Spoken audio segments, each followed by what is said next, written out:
Magandang araw mga manonood. Bago tayo magsimula, mayroon muna akong isang katanungan sa inyo. Pagkatapos ng maraming sakit at dalamhati na naranasan mo sa iyong pamilya, maituturing mo pa rin ba silang iyong pahinga? Tandaan niyo yung tanong na yan ha. Yan ang ating aalamin sa film na aming isasadula ngayong araw na pinamagatang Layag.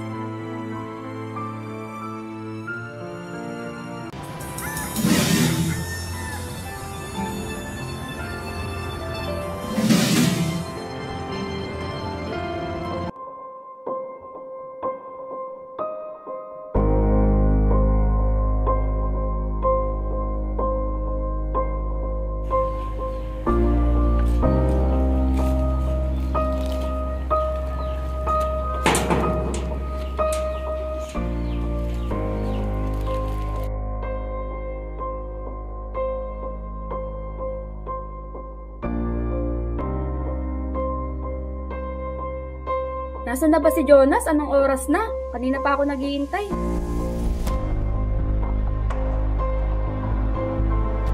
Maagang namulat sa realidad ang mga magulang ni Christine. Dahil sa edad na 14, pinagdadalang taon na ng kanyang ina si Christine.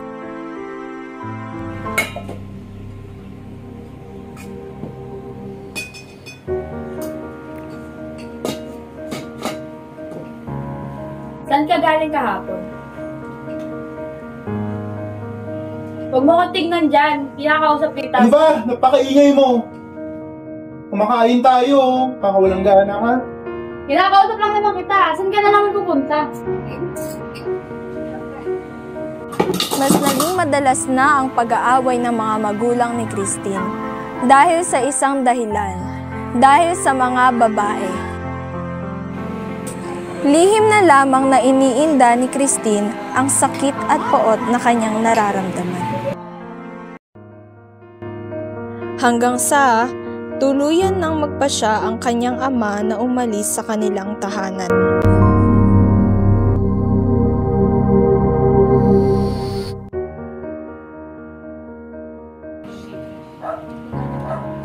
Christine, halika nga muna dito.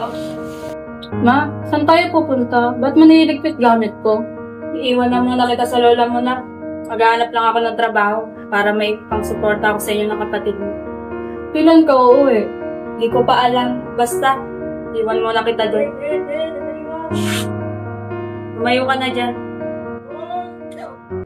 Napilitan ang ina ni Christine na ilipat muna siya sa bahay ng kanyang lola pansamantala upang humanap ng trabaho.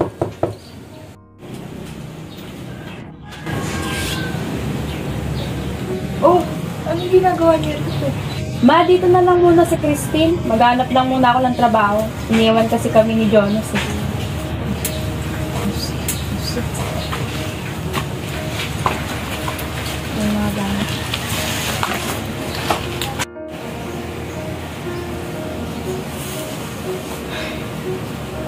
Bago na naman ang aalagaan.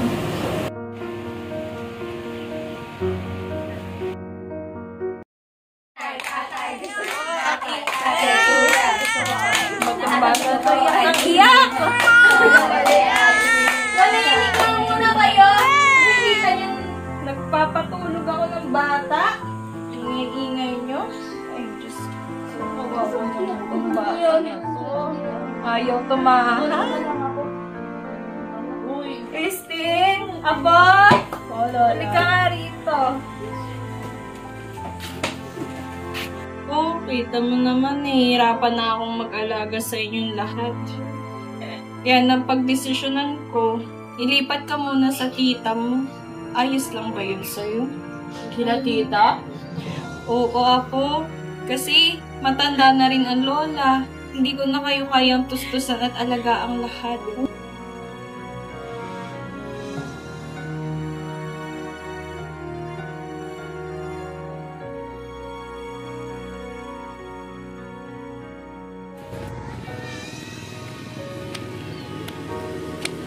O ma, anong ginagawa niyo dito?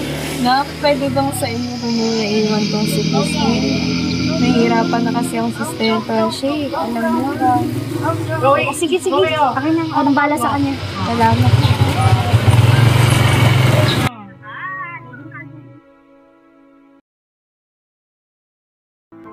Oh, kailan ka pa nakauwi? Kanina lang, dumiretso lang kami dito para makamusta si Christine. Nasaan nga pala siya? Christine! Halika nga dito! Oo, tita. Oh, nanay mo. Ma, kamusta ka na? Sorry ngayon nakita ng dalawa. Ayos lang po. Oh, sino naman to? Boyfriend ko nga pala. Galit kasi ibang bansa. Walang kadala-dala ah. Grabe ka naman. Ito pamangkin mo to si Hero. Talagang bumuo ka pa ng pabigat ah. Grabe ka naman. Grabe ka magsalita. Ang gagawin ko? Iniwan mo anak mo dito. Ako bumuhay oh. Ipapasuyo ko nga sana ito Iiwan ko sana Na sa naman? iyo. Ito naman. Simpleng favor lang naman. Simple. Buti sana kung laruan lang yan. Ay, ito na naman tayong dalawa Ayan ka na naman kasi. Sige na, pagbigyan mo na ako. Last na to. Pagbigyan?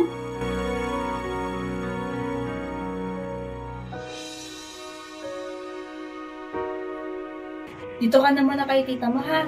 Alis na kami, ate. Alis na kami, Christine. Tara.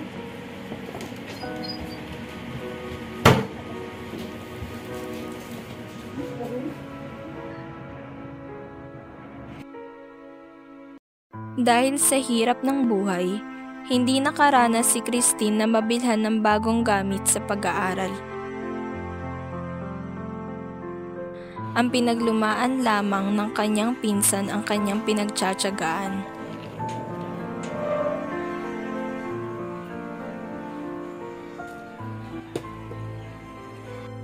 Nang dumating ang bunsong kapatid ni Christine sa bahay ng kanyang tiyahin, doon niya naramdaman na hindi pamilya ang turing sa kanya, kung hindi isang katulong.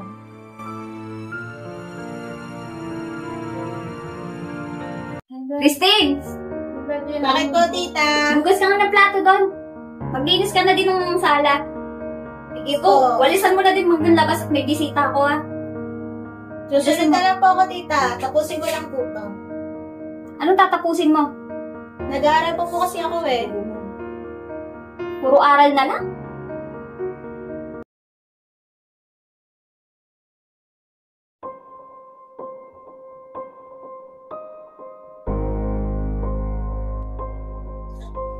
Ate, si mama to, di ba?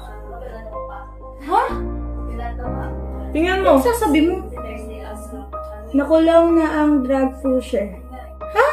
Paano magiging si mama yan? Si mama nagtatrabaho, di ba? Tingnan mo, kamukha ni mama tsaka kapangalan pa niya. Imposibleng magiging si mama yan. Si mama di ba nagsabi, magtatrabaho lang daw siya? Imposible. Naku, Hero, yung kakaano mo na yan ha. Tigil-tigilan mo yan.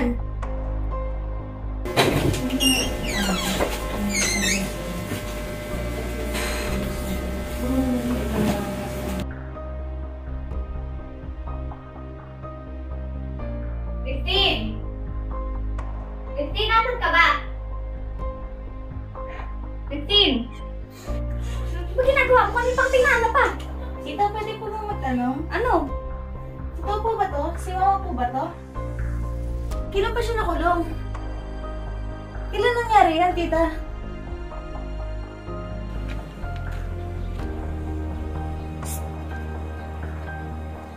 Alam mo naman na mahirap ang buhay noon. Kaya yung nanay mo, dumating sa punto na nagbebenta na siya ng illegal na gamot. Doon sa sa may bato doon iipit mo doon, yung bahay. Alam.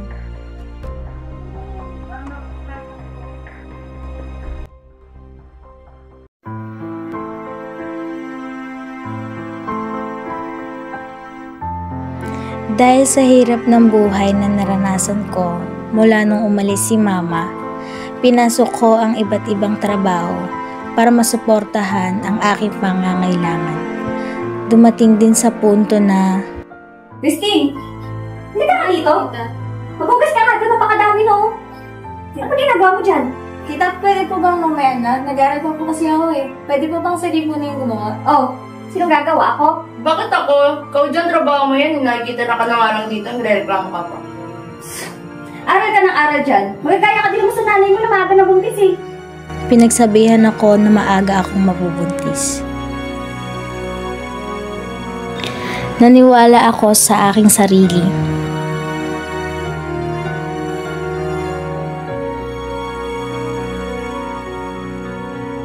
Nagsimula ako sa pagiging working student sa isang grocery store. Gigising ako ng umaga para pumasok sa school at uuwi ng maaga para pumasok sa trabaho. Kapag may oras pa, nag-tutor din ako. Dumating rin ako sa punto ng aking buhay na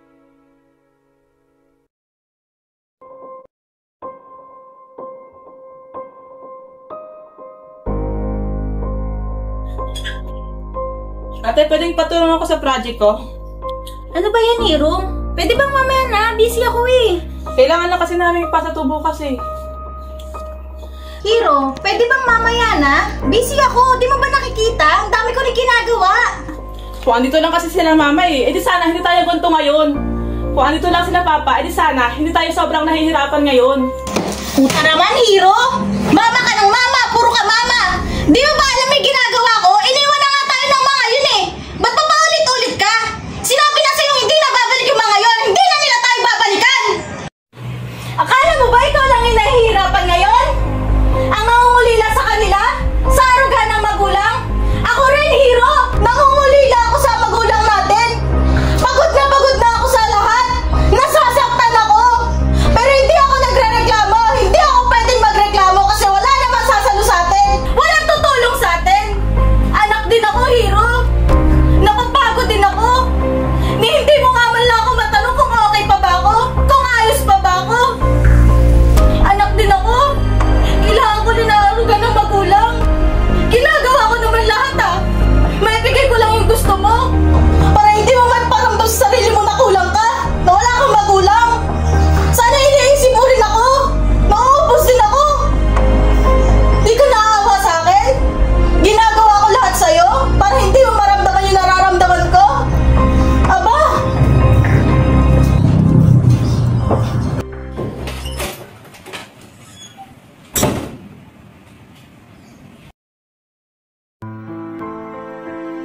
ano ba yan? Nawala na ako sa dean. Baka mawala din ako sa scholar. Mukha ba? Okay lang yun. Bawi ka na ng next sem. Paano pag wala ng next sem? Paano ko na matutustusan yung pag-aaral ko kung wala na ako sa dean? Maraming hindi naniniwala na makakaya ko. Pero sa tulong ng aking kaibigan na si Rose, lumaban ako, kinaya ko lahat. May ano ka ba? Huwag mo na isipin yun. May next sem pa naman eh. Bawi ka na lang. Alam mo ba, hiring ang Jollibee ngayon? Try mo kaya. Mas malaki ang sahod doon. Magandang ideya nga yun. Sige nga, susubukan ko. Sige. Naging crew ako sa Jollibee. Kinaya ko na baguhin ang nakaraan. Binago ko ang maling akala ng iba na mabubuntis ako ng maaga. At sa aking determinasyon at tiwala sa sarili, naging manager ako ng Happy Lemon. Hello, ma'am? At kapag kaya pa ng oras, isa rin akong virtual assistant sa isang international company. Sa tulong ng aking mga naging trabaho, nakaipon ako at nagkaroon ng pagkakataon na dalawin ang aking ina sa unang pagkakataon. Natutuhan ko na magpatawad, hindi dahil para sa kanila, kundi para sa sarili ko.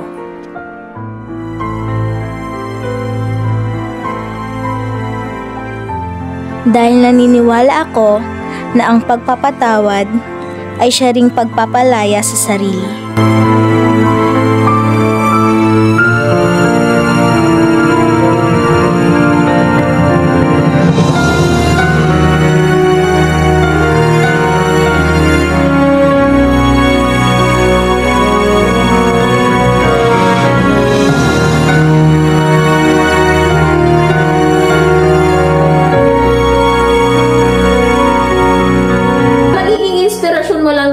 Talaga is yung kung ano yung pinagdaanan mo. Nasa sayo kasi kung Gusto mo bang tahakin yun ng mga magiging anak mo?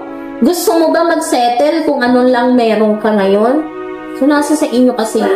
So, dapat talaga, i-boost nyo yung sarili nyo. Nasa sa inyong mga kamay kung ano ang magiging future nyo. Hindi totoo nakadepende yun sa magulang natin kasi mahirap sila. Mahirap lang din tayo mamamatay. Hindi po.